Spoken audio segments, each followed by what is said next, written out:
Hello again, Canadian Football League fans, and welcome to part 2 of our look at the 1976 CFL All-Stars. As in our last video, we looked at the Western Division, and if you haven't seen that video, check it out before you check out this one. The link is in the description, as well as the top corner of the video. Remember, there's an extra defensive back spot due to its high in voting, and also there were no special team selections, as kickers and punters weren't selected until 1977. Also, 3 running back spots were taken back then, and in the video about the West, we took a look at Canadian entertainment in the year 1976. Now let's look at the world of sports.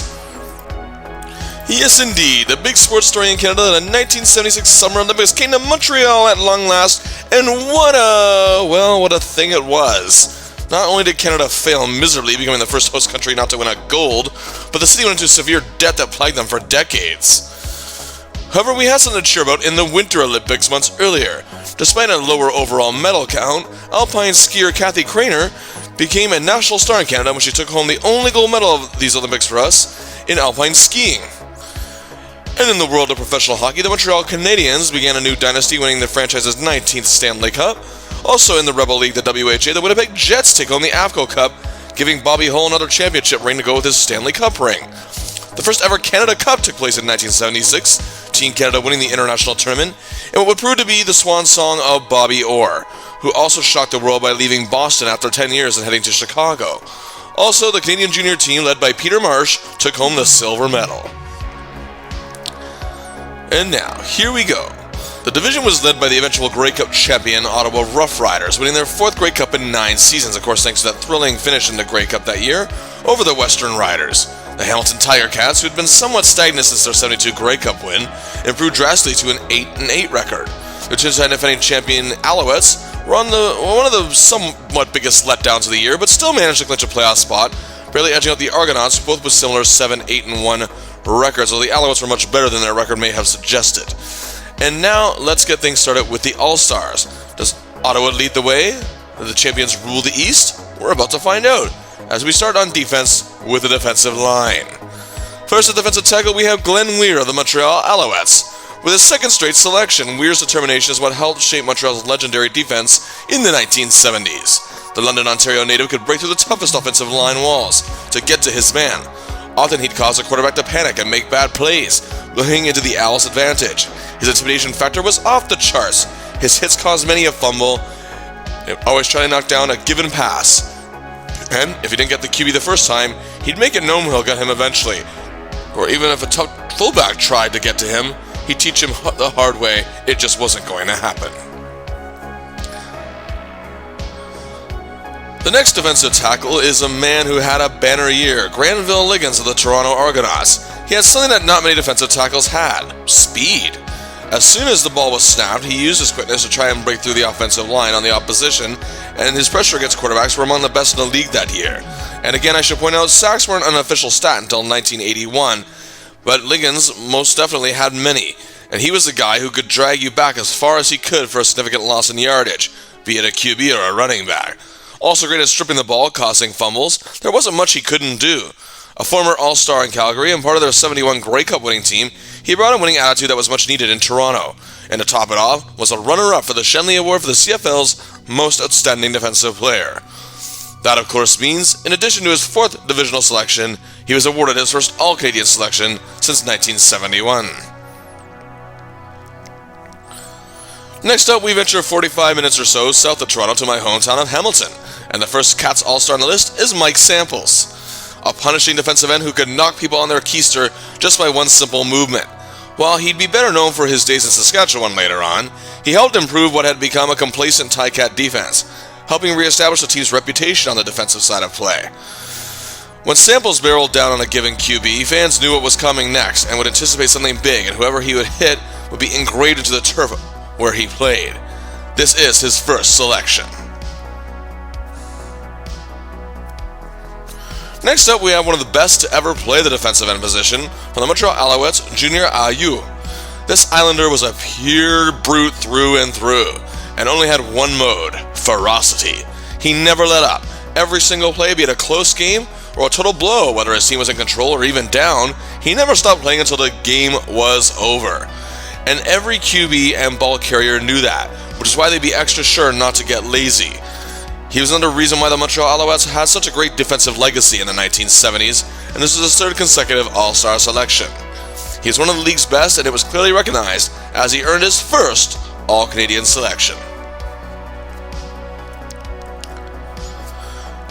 Now we move to the next line of defense, the linebackers, and we start with Grey Cup champion Ottawa. First up is Lethal Larry Cameron. At least that's what his name would be when he became a professional wrestler, but he lived up to that reputation on the field game in and game out, as he would make any given running back think twice about ever crossing his path a second time. And also, he was a great pass reader with 5 interceptions on the year. He followed up his outstanding rookie season with a great sophomore campaign, and was just one of the best tacklers out there. Impactful, precise, and stopping even the best offenses. He obtained his first and only Grey Cup ring, however his career was sadly cut short due to injuries the following year. But again, he went on to have a very successful wrestling career, sadly, before passing away at the age of 41. Cameron was complemented and combined with this man, Mark Kosmos, also from the Ottawa Rough Riders, a born winner and difference maker, who also had significant pass rushing abilities to boot, and was great at breaking up pass attempts, and like his teammate, a tremendous tackler, who also had tremendous speed to keep up with you. Whether it was a QB running out of the pocket, or a given speedy running back, he'd find a way to catch you. He was a former All-Star when his career began in Montreal and had a Grey Cup. Then he went to Hamilton and won his second Grey Cup. On 1973 trade to Ottawa, he would obtain his third. And now this year he has his fourth, as he came up with a big performance in the Eastern Final against the Cats, helping contain star running back of the Tiger Cats, Jimmy Edwards.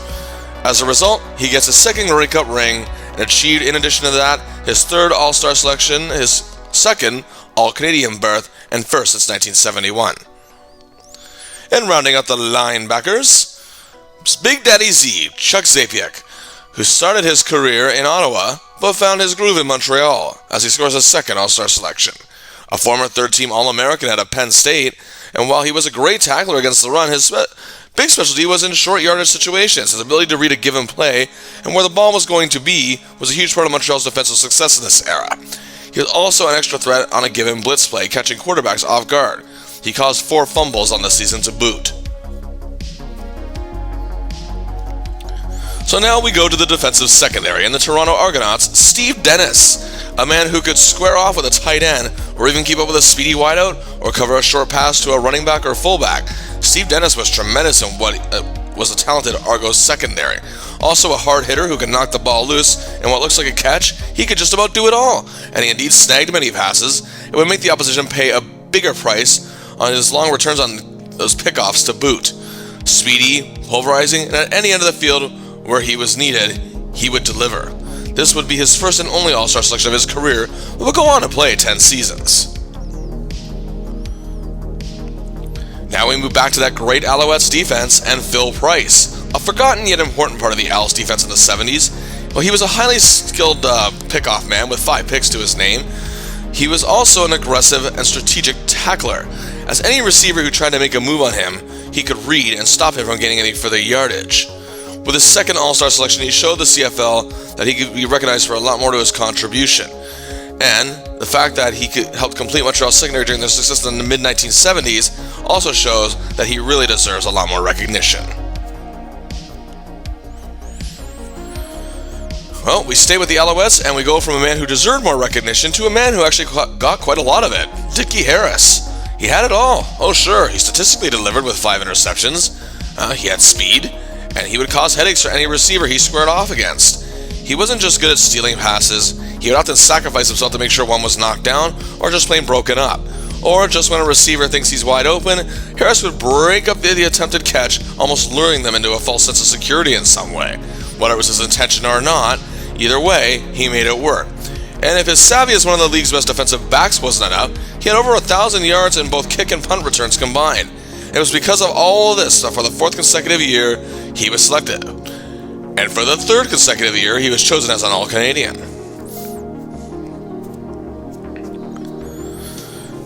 Next up from the Hamilton Tiger Cats, we have David Shaw, who was on the verge of a great career at this point, becoming one of the best pure cover men in the game in his era. Oh sure, he could pick off a pass, he did so 4 times. But the way he kept up with any given wideout made it often impossible for a quarterback to find his favorite target, as Shaw wouldn't let them get open even for a second. To boot, he was great at knocking down passes, breaking out what looked like surefire big offensive plays, frustrating quarterbacks and receivers alike. On top of this, he was a superb special teams player, as he had 726 kick return yards on the season. This is his sophomore season and was his breakout year, and what would be his first of many All-Star selections. And because of that, he is recognized by the league as one of the best by receiving his first All-Canadian selection in the process. Next up was a man with a brilliant football mind, the very psychological Larry Uteck, and like Shaw, was a great cover man. Despite only snagging 2 interceptions, there was a lot more to his game than picking off these passes. It was his ability to read patterns. Saying that the way he read offenses is what he did to perfect his game, and achieved his second straight All-Star selection because of it. Uteck was so good at being a thinking man's football player, he went on to become the legendary coach of the St. Mary's Huskies in Halifax, winning 2 Coach of the Year honors, but sadly passed away due to complications from Lou Gehrig's disease in 2002. But he continued to stay on as athletic director during his illness, collecting a couple Vanier Cup rings in the process. As I mentioned earlier, there was a tie in voting, both All-Canadian and also All-Eastern, which is why there were 6 defensive back spots, and the last spot goes to Tiger Cat, Lewis Porter. A key part of the Cats' Grey Cup win in 1972, he remained the biggest bright spots of their defense in the last 4 seasons that followed, and had become one of the most popular players in the city. His very impressive 6 interceptions were due to the fact that he could see a pass away from his coverage yet make his way fast enough to make a shocking big play. His coverage was also among the best. This was his first All-Star selection since 1973, and he was also an All-Canadian that year and this year as well, and he would retire at the end of the 1977 season.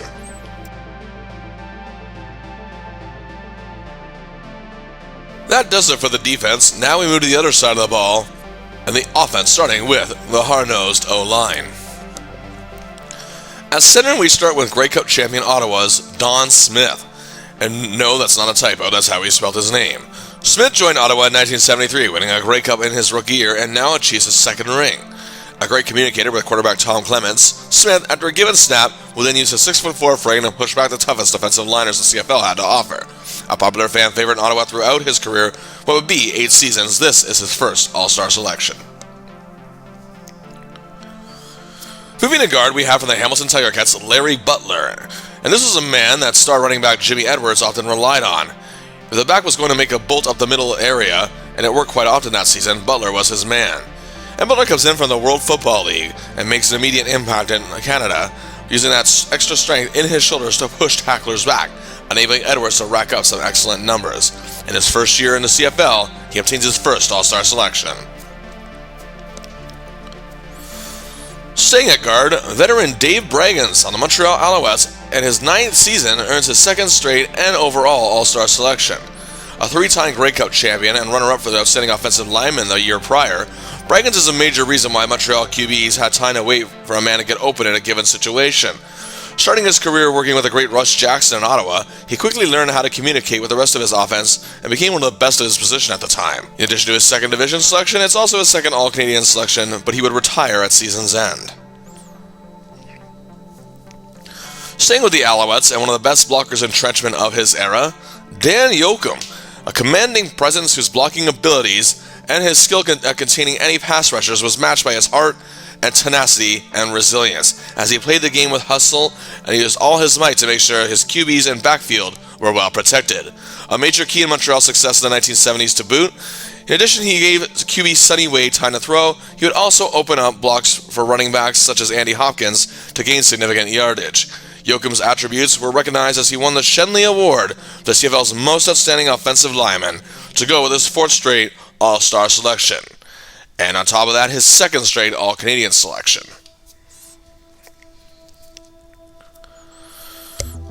Wrapping up the offensive line, also at offensive tackle, from Grey Cup champion Ottawa, Jim Coode.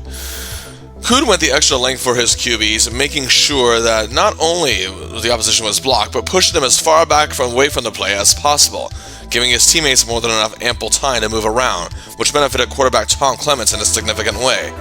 Coode was key in Clements coming along as a star QB in Ottawa. This is his first selection, and Coode was on the verge of a great career before being diagnosed with ALS in 1979. He would sadly succumb to the disease in 1987 at age 35. And now we move on to the receivers, but stick with expert blockers. When we talk about perhaps one of the best in CFL history to ever play the position, 6'4" Burlington, Ontario native Tony Gabriel of the Grey Cup champion Ottawa Rough Riders, the second Grey Cup of his career, having won one in 1972 with Hamilton. Gabriel's ability to get open for a given catch in short or long distances, plus his ability to give extra blocking strength to an already potent offensive line, he had a banner year, as he was the only receiver in the league to reach 1,000 yards that year. As a matter of fact, he reached over 1,300, with 1,320 to be exact. He won his second Shenley Award for the CFL's Most Outstanding Canadian, and now with his fourth All-Star selection and third straight, he saved his biggest performance for the biggest game of the year, where in the dying seconds of the Grey Cup, he made a beautiful catch after a picture-perfect pass from Tom Clements into the running and waiting hands of Gabriel in an infamous CFL history moment, which is still replayed often to this day, giving Ottawa a 23-20 lead to win the Grey Cup. And of course, without question, an All-Canadian selection, also his third straight and fourth overall. And now we move to wideout, and we go to pound for pound, arguably one of the most talented and exciting players in the CFL at the time, Johnny Rodgers. Out of the backfield, at the wide receiver spot, or even in the slot or on special teams, Rodgers could do it all. This year, he was put at wideout full-time and excelled, catching several quick passes and able to run and gain those extra yards, as he racked up 749 yards receiving. Rodgers was dangerous on all sides of the field, however. If that wasn't enough, he was a dangerous punt returner with 912 yards and added 2 touchdowns. He had over 400 yards on kick returns to boot.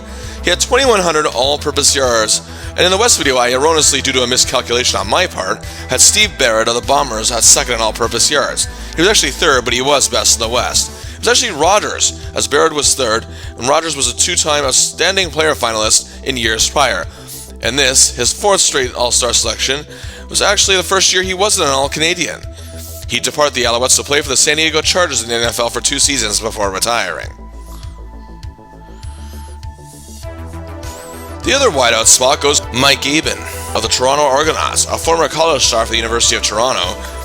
He was seen as the Argos' hometown boy and a popular fan favorite after he joined them. Following an All-Star season at Edmonton, he came to the Argos and starred. With both speed and accuracy, he could run a pattern and even throw the best defensive backs off their game. He had 681 yards in the year receiving and averaging exactly 14.5 yards a catch, as his expertise was getting open just past those yardsticks, eluding many secondary experts. This is his third All-Star selection and first since 1971. Now to the backfield and back to Ottawa with Art Green. Second in the CFL with 1,257 yards rushing, some in Ottawa called him the Artful Dodger due to his ability to make moves fooling tacklers, but also he was not careless enough to lose yards. As a matter of fact, that was another great quality of his. He would fight for every single yard he had gained. Even after the first down was made, he still lunged as best he could for the extra yard or two. Also a dangerous receiver on short patterns that year to boot, this is his third straight All-Star selection as a Divisional All-Star. And his second straight All-Canadian selection, but sadly his career would be cut short in 1978 due to injuries.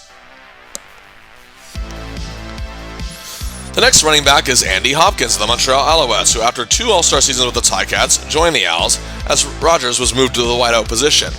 And what an addition Hopkins was. A perfectly sized running back with speed, but also despite not being quite fullback size, he was able to drive his shoulder into the opposition and plow through defenders to gain as many yards he could on a given carry. His 1,075 yards on the ground was 4th best in the league. He had obtained a Grey Cup ring in 1977 before retiring from the game. The last of the running backs was the East finalist for the Shenley Award, CFL's Most Outstanding Player, and there are certainly many reasons why, Hamilton Tiger Cats running back Jimmy Edwards. Coming off obtaining a championship ring in the short-lived World Football League with Birmingham, Edwards made an immediate splash in Hamilton and became a popular fan favorite, as he was the CFL's leader in all-purpose yards with 2,565, which included 1,046 yards on the ground, as his abilities to avoid tackles were an asset to what was an otherwise stagnant Tiger Cat offense, and great in short yardage situations. Also, he had quick hands on the catch. Short button hook patterns allowed him to garner 450 yards in that regard. Plus, he had 690 punt return yards and another 372 on kick returns. Edwards was a man who made Ticat fans stand up and cheer, and his first year was not only result in an All-Star selection, but an All-Canadian selection as well. Edwards' career in the CFL was short, but memorable. And lastly, the Eastern representative at quarterback from Grey Cup champion Ottawa Roughriders, Tom Clements. After guiding Notre Dame to a national championship in 1973, he wasn't deemed good enough for the NFL, but came to Canada and shined. In just his second season, coming off a Rookie of the Year season in 1975, where he was also an All-Star, he scores his second All-Star selection this year. A big-game quarterback, proving it early in his career that even when he plays a lackluster game overall, he can come up in the clutch and come up with the win, which was a specialty of his that would take place often throughout his career. Let's take a look at his stats anyway. 2,856 yards, was third in passing, was second in touchdown passes with 20, and was second in CFL in completion percentage. But he saved the best for last. He had some rough moments in the Grey Cup game, but again, came up in the clutch, tossing that beautiful throw to Tony Gabriel with a last-minute game-winning touchdown. And as a result, he was named Offensive MVP of the game, the beginning of what would be an amazing career. Well, in the West video, 5 members of the All-Star team have made it into the Canadian Football Hall of Fame. In the East, 7 had made it, 6 as players and 1 eventually as a builder. Tony Gabriel was the first ballot Hall of Famer in 1985, as was the man who threw him that infamous pass in the Grey Cup, Tom Clements, who received induction in 1992. And now the Owls of this era. Well, talk about some great inductees. Yeah, you had Junior IU in 1997, Dickie Harris got the call in 1999, offensive lineman Dan Yochum received his 5 years later, and then 5 years after that, Stan Weir got his just due. And Larry Uteck of the Argos got his as a builder due to his contribution to the St. Mary's Huskies football program for nearly 20 years. Some say Johnny Rodgers, despite his short career, should be in the Hall of Fame, while you can also make arguments for Granville Liggins of the Argos, Mark Kosmos of Ottawa, but the biggest snub is definitely David Shaw, one of the best defensive backs of his time. 7-time All-Star in 12 seasons, and he's not in the Hall of Fame. It's almost puzzling as the Alouettes finished 7-8-1 and nearly missed the playoffs that they would lead the way with 9 All-Stars, but let's keep in mind they were much better than their record suggested, and that 1976 was the only year between 1974 and 79 that they didn't make it to the Grey Cup, and it was a rough year, but they still had stellar performances and performers. Ottawa, also keep in mind, only had 2 more wins than their third and last place club. Despite their Grey Cup win, they're second with 7. The Tiger Cats had a very good 5, which wasn't too surprising, and the Argos, despite being last, still racked up 4, but again, they weren't as terrible as they may seem. Not bad, and pretty good totals here that makes sense for the most part. The Owls were still dangerous on both sides of the ball, but sadly it was the inconsistency of their QBs that often led to their lackluster year. The Riders also had talent on both sides of the ball, and I should note that their secondary was snubbed, however, as they were third most interceptions in the league, but no All-Stars. But then again, we have to remember linebacker Larry Cameron had a significant portion of them, so that might be a factor. Neither the Ticats or Argos had a highly potent offense, but their defenses got the recognition they deserved. But at the same time, the Ticats were one of the most exciting offensive players in the league, but at least he got his just due, that being Jimmy Edwards. The All-Canadian totals pretty much keep up with how the division totals were. The Riders, of course, that being the Green Riders, have the most selections, while the Owls have the second as they both led their respective divisions. Everything else pretty much flows the same way it did for the most part in the divisional selections, but every single team at least had 1 in All-Canadian. Well, that does it for our look at the 1976 CFL All-Stars. What other seasons would you like to see us cover? In the meantime, leave a comment below to make a suggestion. Don't forget to share the video, give a like, subscribe, and until next time, I'll see ya!